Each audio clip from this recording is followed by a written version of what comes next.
This.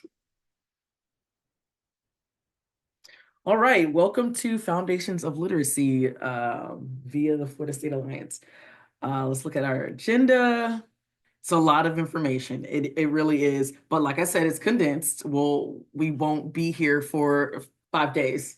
We'll hit these areas pretty quickly and get enough time to talk about some of the things that you guys do in your classrooms and any challenges you might be having in any of those areas.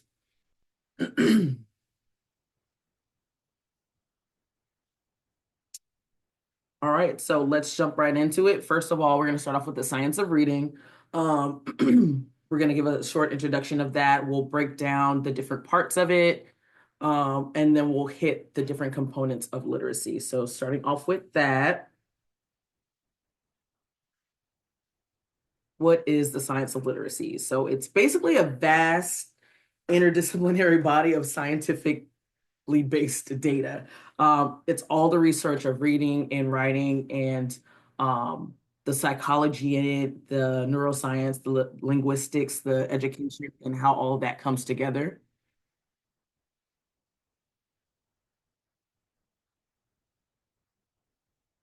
It's a combination of years, decades of research that talks about how proficient reading and writing is developed. It talks about why some people struggle. Talks about assessments and how to teach it, and then how to improve those outcomes for prevention and intervention through prevention and intervention.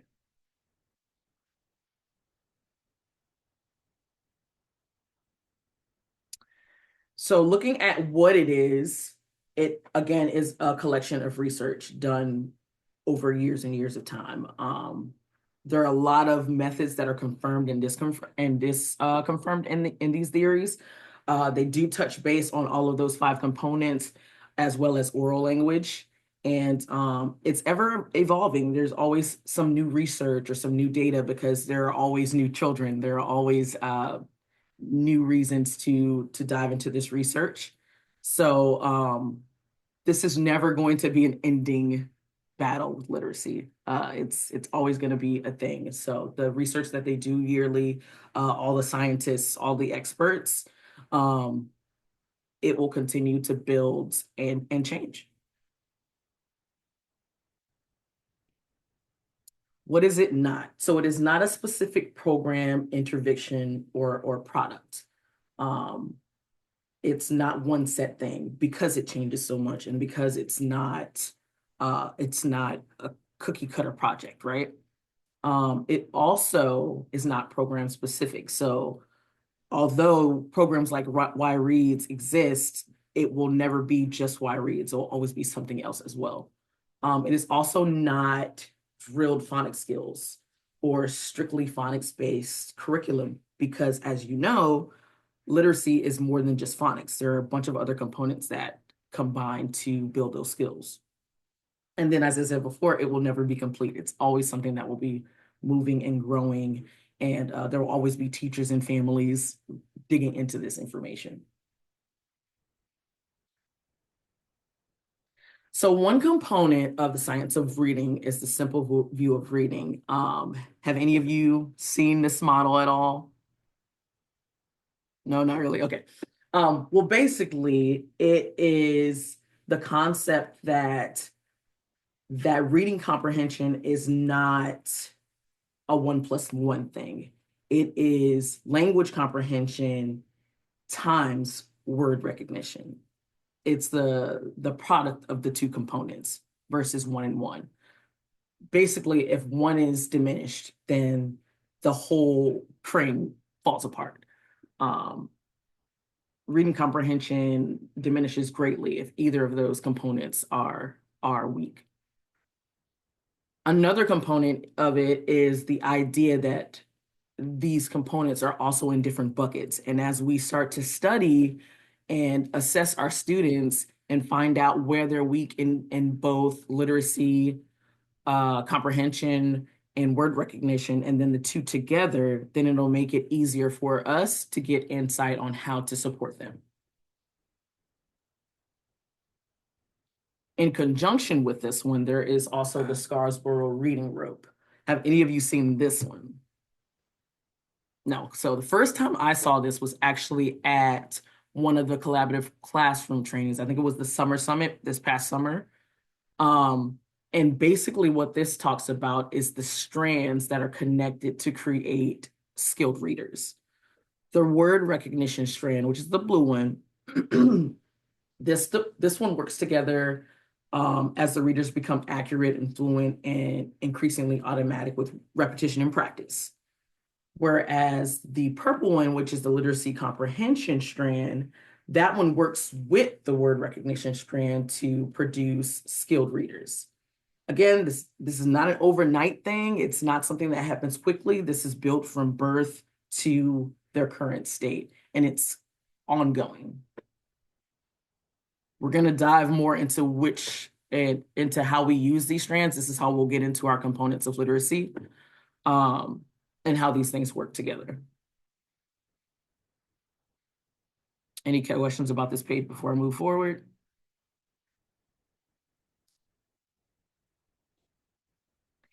Yeah, Ryan, I've seen that. It's been in existence for quite a while, Scarborough's Rope. Yeah, Okay. it's Yeah. way longer than I've been alive. Oh, yeah. Okay. Yeah, it's familiar. Okay. Awesome. Okay, so looking at language comprehension, as you all may know, it is the ability to understand what is being said and what is being read aloud, which is the reason for a reading. Contributors to this is background knowledge, vocabulary, language structure, verbal reasoning, and literacy knowledge. So as we start to build these skills, again, starting at birth, you start to build that foundation of what it's going to look like down the road.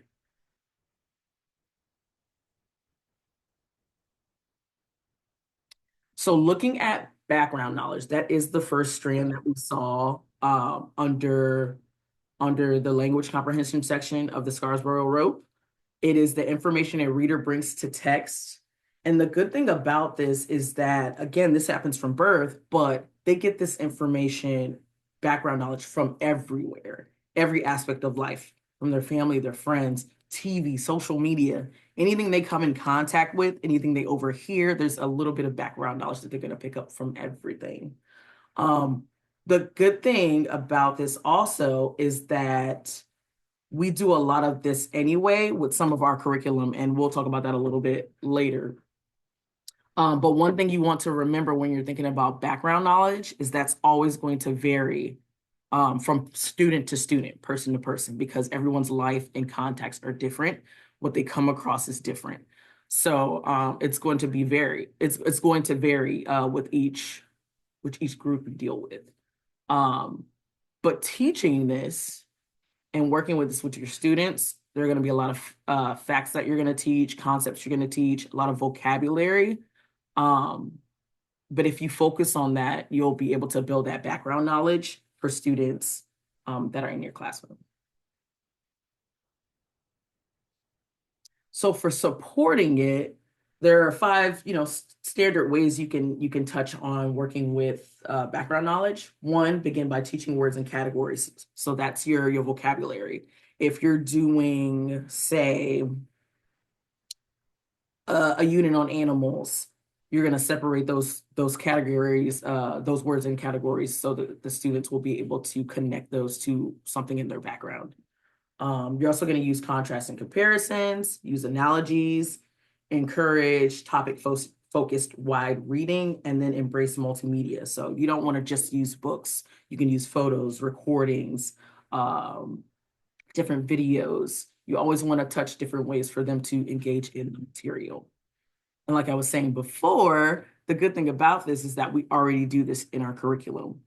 Kids Lit, there's a whole section in Kids Lit that teaches background knowledge before you read, after you read, during the reading, and it engages that in the story. RAS Plus also does the same thing through their lesson plans with their stories. There's a whole section that teaches you how to engage in background knowledge with the students.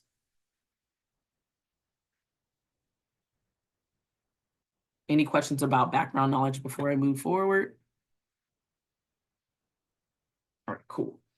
Language comprehension, we're looking at vocabulary now. This tends to be a really big area that we need to practice with our kids, especially looking at iReady. So when we're talking about vocabulary, that's the words we must understand to communicate effectively. There are four types of vocabulary. That's listening, speaking, reading, and writing.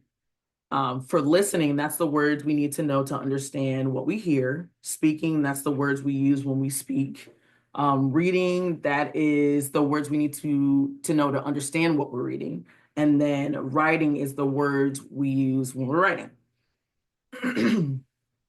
Vocabulary plays an important part in learning to read. Beginning readers must use the words they hear orally to make sense of the words they see in print. So that's why read alouds are super important in our program, because introducing students to words that they've never heard before, that they don't normally engage with, um, and even introducing them or practicing words with them that they see daily is important. It The modeling that they get from us in these moments of read alouds, one, it shows them how to view print, how to access the words, how to use the words, how to read fluently. Um, but it also allows them to engage with the text and to add that information to their background knowledge.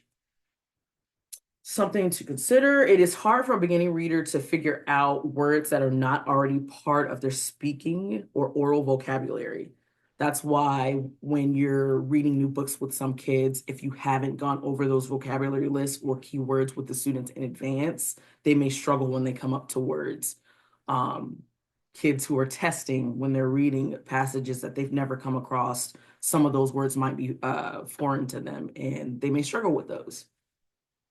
But vocabulary is the key to comprehension. So in learning, there's a lot of indirect and direct teaching with vocabulary. Combining those two is what's going to help the student to improve in their vocabulary skills. So let's look at what that means for indirect learning. Um, Indirect learning basically is everyday experiences with oral and written language that's engaging in daily oral language with the students, listening to adults read to them, read alouds, and then them reading on their own. So anytime that they're in front of text, words, whatever, even if it's reading words in a grocery store, this is some type of indirect learning that they're going to receive. Direct learning, that is going to be focused on relevant texts that have been given that will lead to better comprehension. So that will be your informational text will be a really good explanation of that. You're giving them something that's specific or important in that learning space to whatever subject you're working with. Um, by giving them a variety of words and allowing them to analyze those words, that's where you're going to get into that direct learning, because there's instruction involved with those words.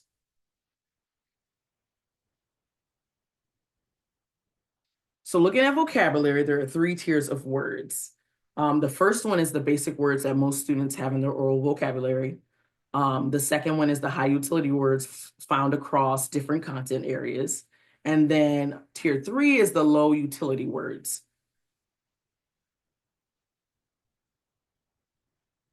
And if we're looking at those different tiers, one, again, those are those basic words. So those will be your high frequency words, nouns, adjectives, early reading words. Example, clock, sad, baby, words they're gonna see like in those pre-K type books where it's just a picture and a word. Even the little blue books, excuse me, from the sixth curriculum would technically fall in that category.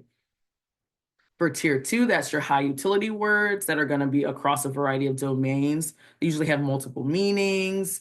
They are used over across a variety of subject areas. They're very necessary for reading comprehension, and they have a large impact on everyday function of language. For tier three, those are your harder words that are more specific to a content area. These will be mostly your informational text, anything that's like heavily focused um, on subjects that they don't see on a daily basis. So any of like your medical textbooks, like a kid would not usually be reading that. But if they're reading a book about doctors, then that would be content specific, and they probably wouldn't see a lot of those terms on a daily basis. Math terms. This particular area is very important because once they start hitting third grade and moving out of that area, that's why we got to get them then or before that, because once they start hitting into third grade, fourth grade, they're hitting more of these tier three words. And when they're in middle school, they're no longer seeing those, or at least not as often. They're seeing more of those tier three words, and they're seeing those basic words that we would see on a daily basis. Most of their text is filled with those tier three words, and um, that's why our programs are so important. Any questions about the tiers before I move forward? Okay, great. All right. Any other questions? Quick break. Anybody need to go to the bathroom? I know that was a short amount of time, but any questions so far about what we've learned, vocabulary, Scarsborough's road? Any questions there? All right, well, let's keep going then. All right, let's look at language structure, which is the next strand in the comprehension side of the rope. Basically, we're looking at syntax and semantics when you're breaking down language. Syntax, that's your grammatical rules in language. Semantics, that's the study of the meaning in language. So when we're looking at how these things support students, syntactical support would be instruction and punctuation, parts of speech, word order. And I don't know if you guys have run into this, but I've had like fourth graders who don't even know parts of speech. So like if you ever like, yeah, you guys have seen it before. They it feels like they don't teach it anymore, but they must be teaching it. But we always get those kids that don't even know the different parts of speech or where to put a period or how to use it or sentence structure at all. So again, another reason why our program is important.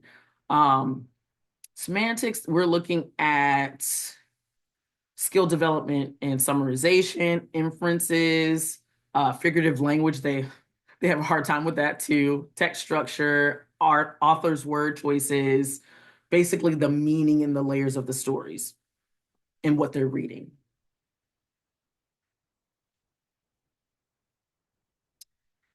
If we're looking at literacy knowledge, which is our next strand, that is the knowledge and understanding of how books and print material convey meaning.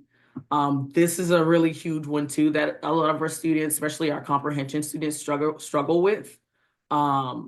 This begins to develop early throughout their life, and it will carry on as they get older and as they get and as they grow. Um, Having a sense of what to expect in text-based and in genres and giving students a framework of comprehension is hugely important. And that's where we're going to look at when we're hitting literacy knowledge. Take a look at our table down here. We're looking at literacy text, literary nonfiction, informational text, how that's structured, and the language associated with that.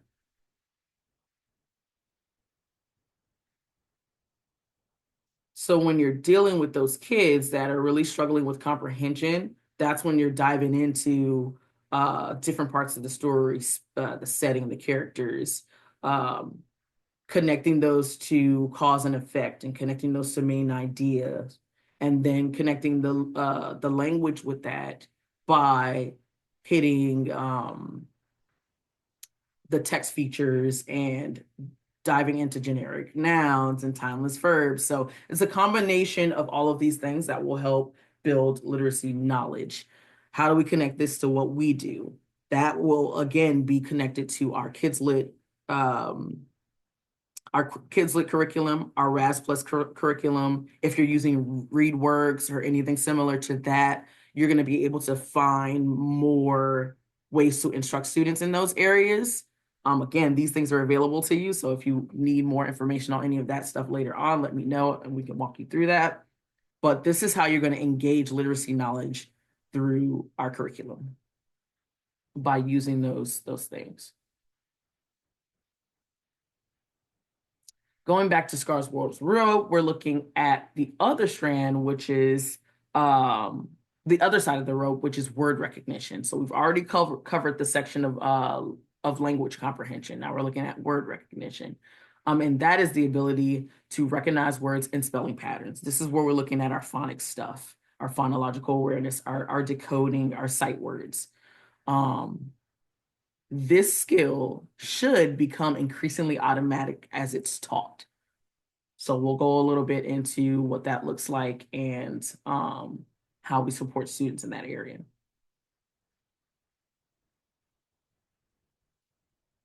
All right, so first one, looking at phonological awareness, that is the awareness that the words that we speak can be taken apart, broken down into pieces.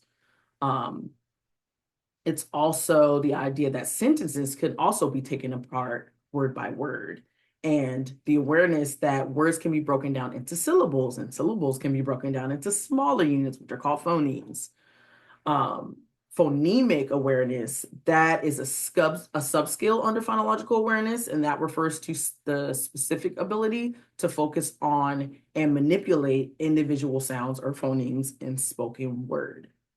And as I mentioned before, the phonemes are the smallest unit that comprise spoken language. So if we're looking at a phoneme, example, the word Matt has 3 phonemes, the M, the A, and the T, the sounds coming from those. There are 44 phonemes in the English language. So we have to teach our low students all 44 of them. But it's part of our job. We love it. If we're looking at the importance of phonemic awareness, it is the foundation for spelling and word recognition skills. This will be a predictor of how well students learn in the first 2 years of their school when we're looking at these skills. So if they're low in these areas, they're going to be low starting off. They're going to be low right off the gate, and it's going to take them a little bit more time to build those skills if they do not have this foundation.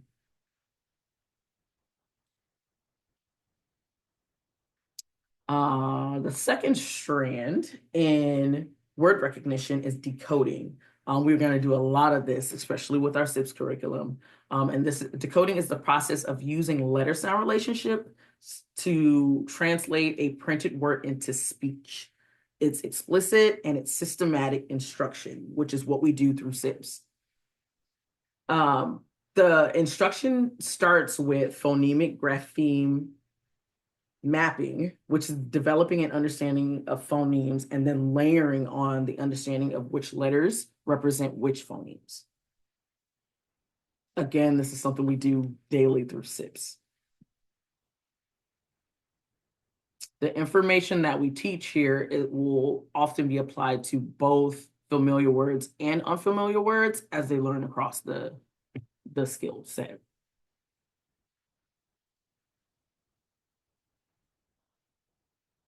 So let's look at word development. There are 5 different terms when looking at word development. There's pre-alphabetic, which is where readers rely on memorized visual features to read words. There is partial alphabetic, and that is where the readers recognize some of the letters of the words, of the alphabet, and then use those along with content to read words. There is full alphabetic, and that's where the reader has a solid working knowledge of alphabetic principle. And you'll start to see these in the skills when you're working with the students and you're going through the different areas of SIPS. Consolidated readers, those are readers that consolidate their knowledge and rely on multi-letter units to decode unfamiliar words. It's when they start looking at syllables and morphemes to recognize different units.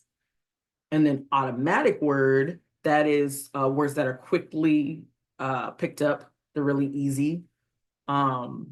and they have a substantial sight word lexicon. So they have a huge database in their brain about how to read these words, and these words come off really quickly. Um, an example of that is why the word can no longer becomes a sight word in SIPs, because it's quickly used. They should know it by the time they've gotten to this level. And so now this is becoming an automatic word. Excuse me, it becomes a sight word instead of a decodable word. I said that backwards, sorry. Can is no longer a decodable word at some point because it becomes an automatic word. Word recognition. Now we're looking at sight recognition. That's getting into our sight words and our irregular words. So the sight words are those that can be recognized pretty quickly. As soon as they see it, they should know it. Those small words like is and can and stuff like that. And as they get older, words like under and brother and mother, a lot of those words that we see in our curriculum.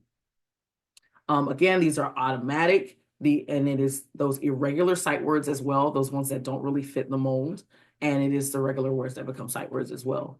The process of storing a word permanently in your memory for constant retrieval is orthographic mapping. You may hear that word a couple more times as we go through this presentation, but that is the process of how they store those sight words. After they've memorized them and drilled them so many times, they start to pick them up and they become effortless and accurate and fluent at reading those words. So as a reminder, this process refers to developing the orthographic processor and should not be confused with teaching high frequency words. So it's a little bit different. Sight word or sight recognition is a little bit different than drilling those high frequency words, because even those bigger words that that may not fall under the high frequency word category can also become sight recognition or a sight word for a student. Any questions on any of the sections that I've hit so far? Let me know if I'm talking too fast.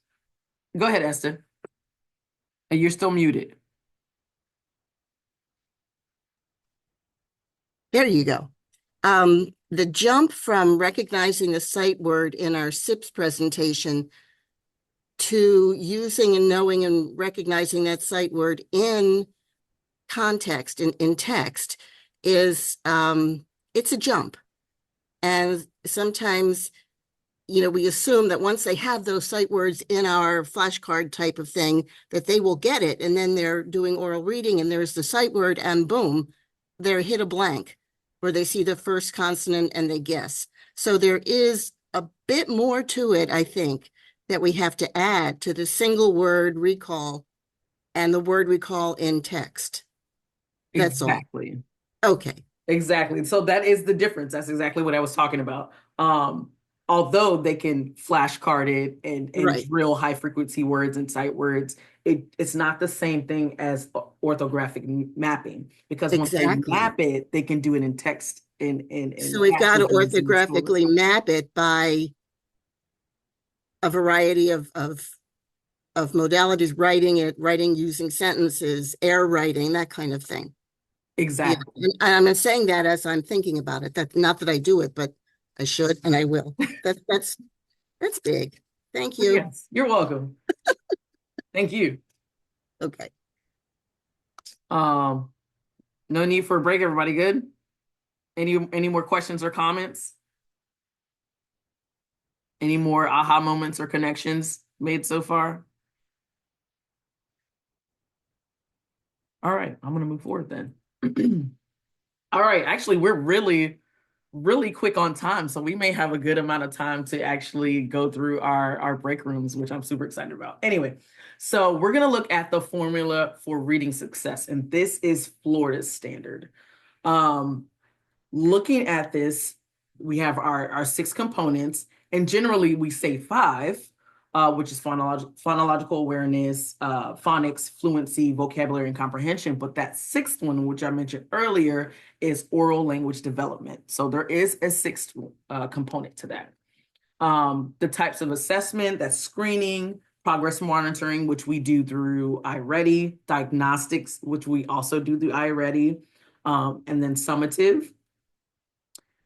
We also have the tiers, and you may have heard a student being tier one, tier two, tier three. We normally sit with those tier two, tier three students. That's the students that are 1 to 2, sometimes 3 or 4 grade levels behind, unfortunately.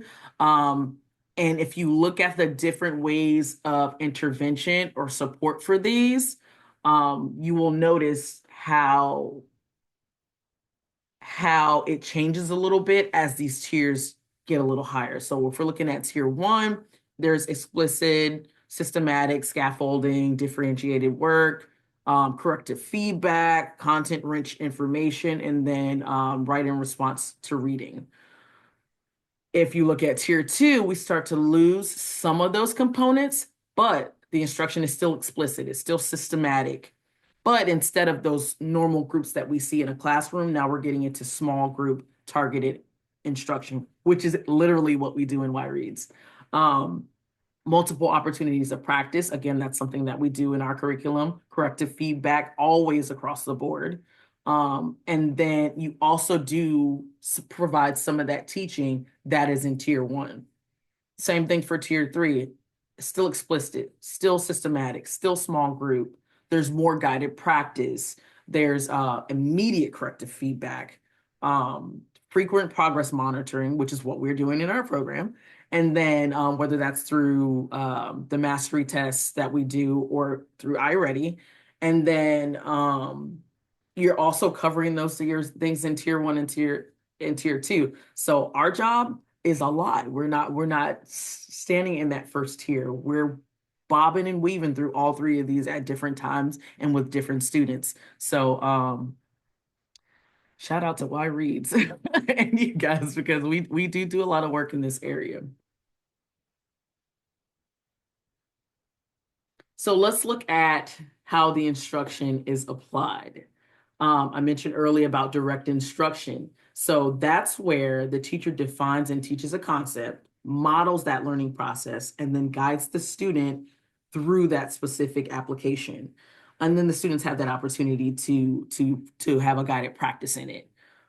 For systematic instruction, that is where you're going to maximize the likelihood that whenever the students are asked to learn something new, they already process the appropriate prior knowledge and understanding to see its value. So that stuff that you're teaching them ahead of time, they're building that skill. So when they come to something new, they already have the foundation to try to break it down, to try to touch a new word, to try to um, formulate another sentence or formulate another idea for comprehension. You're giving them those skills ahead of time, so they're able to apply them later. Let's see.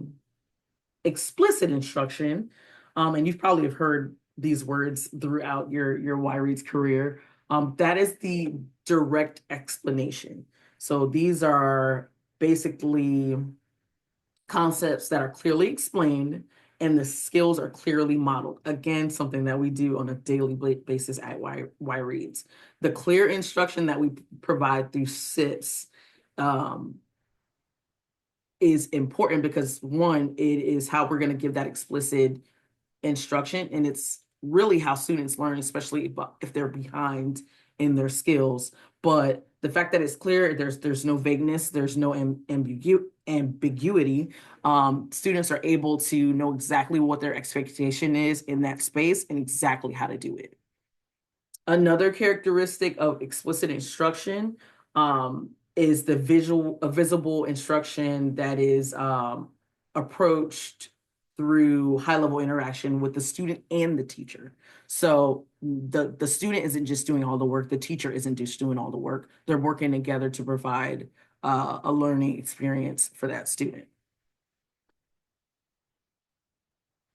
One thing to keep in mind about that type of instruction is to always keep in mind what you have to do and then what your student has to do.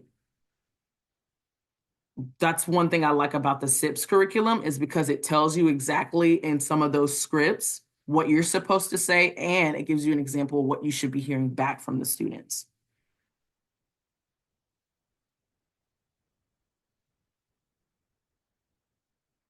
So let's look at what that looks like if you're doing it effectively.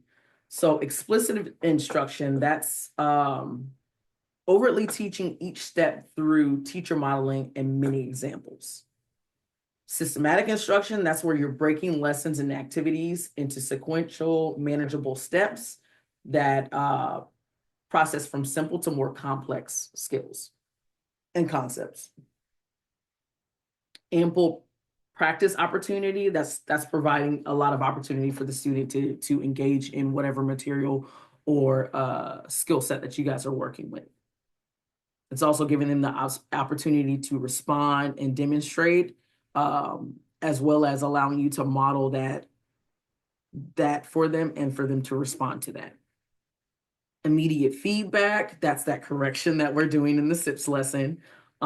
It could either be teacher to teacher or peer to peer. That's why choral reading in SIPS is so important, because not only are they hearing it from the corrective feedback from you, but as everyone's reading together, they're hearing themselves if they've gotten it wrong or not. So let's see an example of what this would look like. So say you're teaching a student how to identify the first sound in the word. An explicit version of that would be the first sound is man. The first sound in man is mm. Everyone say the first sound in man. Mm. That would be explicit. Implicit would be man starts with the same sound as the first sound in mountain, mop, and moon.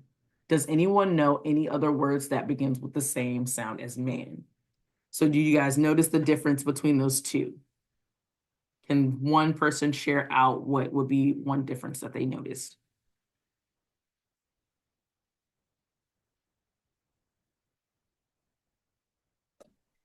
It's like you're walking with them and you're holding their hand as they're sounding it out. You're doing it together. You're giving them an example of what the sound is, and you're using a word with the sound. And the implicit one, you're saying, okay, man starts with the same sound as the first sound as mountain. You're kind of assuming that they already know that sound really well and they can pick it out. So I guess prior knowledge, I guess, would be better work with on implicit versus explicit. Thank you for that, Amy. So yeah, absolutely. It's a difference between holding their hands and then allowing them to engage their own background knowledge, which you'll see in different levels of our teaching and in different levels at SIPS. As you see the levels go up, we start to release the control to the students. And that's honestly, that's the biggest difference, is the release of control. And that first one, we have more control over the response of what the student is giving. And in implicit, we have given the student the control of their learning in that space. Ryan. So, yes. Right. You also have to watch if you're the complexity of the words you're saying, because if you're dealing with a CVC word, how many other words are, what other words, if you did man to mountain, there's a whole lot more auditorily for that child to process to isolate that initial sound. So am I, you know what I'm saying? Absolutely. Yes. I was just gonna say, yeah, absolutely. And So you'll know that working with the kids that you're with, you wouldn't give a kindergarten Mississippi probably to right, figure out. right. So there's a lot going on with that Right. kind of exercise. Okay. Thank you, Esther. You're welcome. So that's what we're talking about, the gradual release of responsibility, giving the students the control of their learning. Direct, explicit, systematic instruction are hallmarks of Pearson and Gallagher's 1983 gradual release of responsibility model. And so basically that is I do, we do, you do, which is our gradual release that we do within our SIPS curriculum. The I portion of that's teacher focused, a lot of modeling, direct, explicit instructions, think aloud, right? When we're looking at the we portion, that's more of the guided practice, the whole group, the small group, the collaborative. Guided spelling is a perfect example of that. Independent, that's where the student, that's the you, that's where the student is doing it themselves, they're doing it independently. Students will move through the stages in different rates. So you'll notice that as you deal with the different groups that you have. But it does require scaffolding and differentiating of instruction, which again is something that we do on a daily basis as we work with these students. And the more we work with them and learn them and their learning processes, we'll know which ones can move freely and fluidly through these sections and which ones need to stay longer in the we or stay longer in the I sections. And we'll provide that for each student. Any questions about gradual release or scaffolding or how to do this during lessons?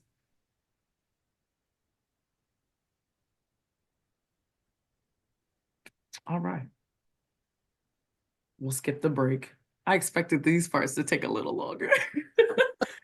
Okay, so now we have made it to the discussion portion, which I'm very happy about. I'm excited to see what this looks like and the discussion that we get from this.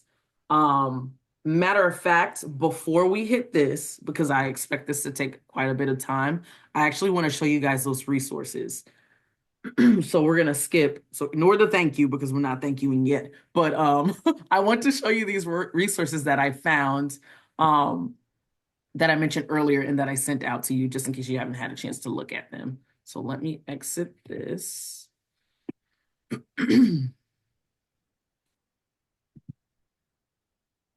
Okay, and then all of you guys got this stuff in an email along with the links and the documents. So these literacy terms, these are some of the words that you'll see very often. One dealing with the kids in the program, and then if you're talking to the teachers or you've been invited to an IEP meeting and you're sitting in with different parent-teacher meetings and stuff like that. These are some of the words that you're here. If you ever come across one that you're not familiar with, I'm a good Google chick, but here's a compiled list of all of the different terms you would want to know. Don't be surprised if you see a Kahoot or a Jeopardy game of this later in the year at our conference. So, which should be around April. That'll come down the pipeline. But don't be surprised if we don't quiz you on this later. So become familiar with these words because what you're doing on a daily basis is teaching literacy and building literacy skills and knowing these words and how they apply to your job will definitely be helpful. Helen, I will get that sent to you. I'll get it forwarded to you. The phonics resources one. So this is the one that I mentioned earlier that has the information about schwas on it. I've had several questions throughout the year of like, what is a schwa and how do you use that? Yes, we can send that out to you guys too. If you would, I think I have all of your emails anyway, but if you would just go ahead and drop them into the chat, that'll remind me to go back and send that to you. So for this particular list, not only does it give you a little bit brief information on how to do the instruction of the thing, voice sounds, continuous sounds, stop sounds, that's all the things that we learned as we walk through SIPs, but it also breaks down what a CVC is. Esther mentioned that word earlier, consonant, vowel, consonant. So if you don't know what those things mean or haven't come across those particular terms, all of that stuff is here and what that looks like. Consonant spelling sounds, it breaks down each one and gives examples. What else do we have in here? Vowel sound spellings, how to use them, how to teach them are in here as well. Spelling patterns, that schwa section that I was mentioning, consonant generalizations. Like this is I wish I had found this earlier in my career. This is a great cheat sheet, especially if you're looking at your volunteers and assistants, people that are new to it or haven't really been in the educational space. This is something you can provide to them right off the bat when you're doing training. I used to give something similar to this when I did my volunteer trainings and when I trained my assistants and tutors. But this is a great cheat sheet for all of that stuff. It breaks down the different portions of that. You have your spelling pattern rules in here, common word parts, and then your references. So this is a great cheat sheet. You all have it in your email. I'll get it to everybody who doesn't. That is the phonics resources. The next one is the BEESS portal, professional learning alternatives. Anything you take on this thing, you can use as professional development, but it's got courses on just about anything, behavior, language, leadership, reading and math, like everything. So this is a great you can enroll in these. This is a free website. You can get an account and use any of these.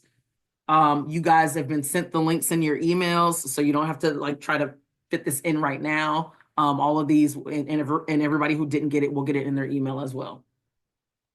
The next one, this one is my favorite. I've mentioned this one time before. This particular website, Florida State University's website, it's the Florida Center of Reading Research. This website here has so much support, resources, activity. There's everything on here. And what I really wanted to direct you guys to is the academy. The academy is where you're going to get your training from. So again, this is another opportunity for professional development. These are things where, like I said, this training we did, it was really fast and went over like some key points. But if you go through these courses, you'll be able to get a more in-depth, probably your 5-day training in courses in here. And again, this stuff is all free.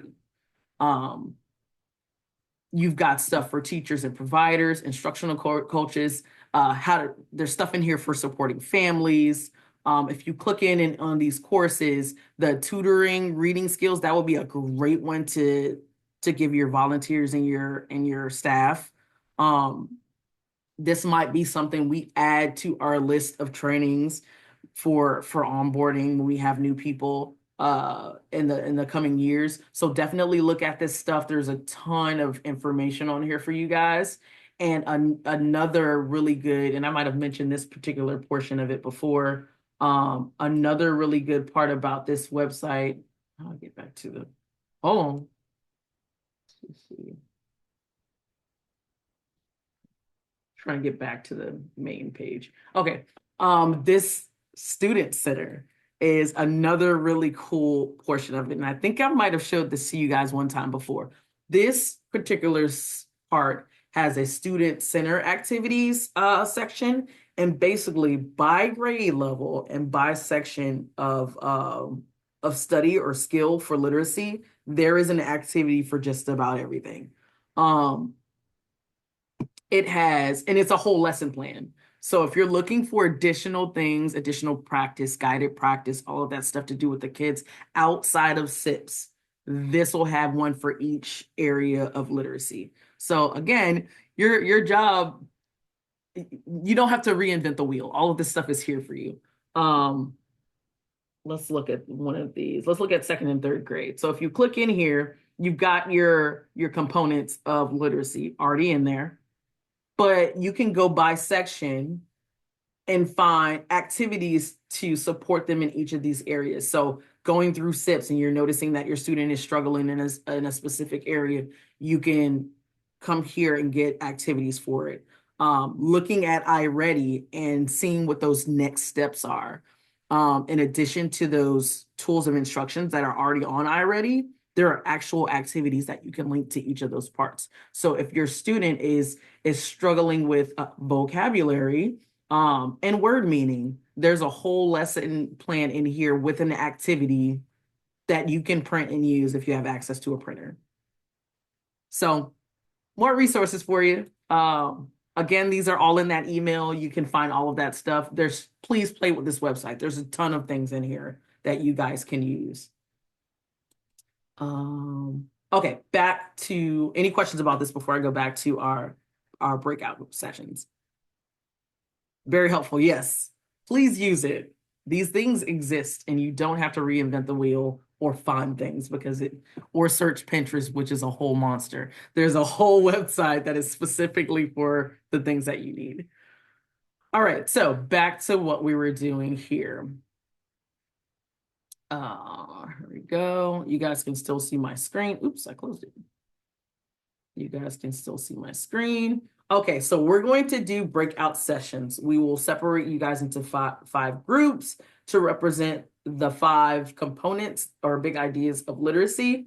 And then what I want you to do into these breakout rooms is, one, I want you to discuss how you're teaching those areas outside of the curriculum.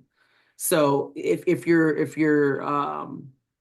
new to it and you haven't really gotten a lot of things, hopefully there'll be somebody in your group that can provide some extra resources to you that you might be using outside of SIPs. In addition to that question, I want you to discuss any of your best practices and your challenges. So if you are maybe a new person or even a person that's been here for a while and you're struggling in a specific area, um, or in that area in your group, please share it out in your group, and then we'll come back and touch each group. We'll take a volunteer. So in your breakout session, pick your volunteer before we come back. Share out some of those challenges, some of those best practices with us when we come back to the group. Does anybody have any questions about this information? Or what your expectation is in your breakout groups? Okay, no. All right, I'm gonna stop the record. Or actually, Katie, should we leave the recording until we come back? Say that again? I'm gonna stop the recording now. Should we resume the recording when we come back so the video also has the breakout room discussion? I, um, yeah, that's fine. Okay, I'm gonna stop this one.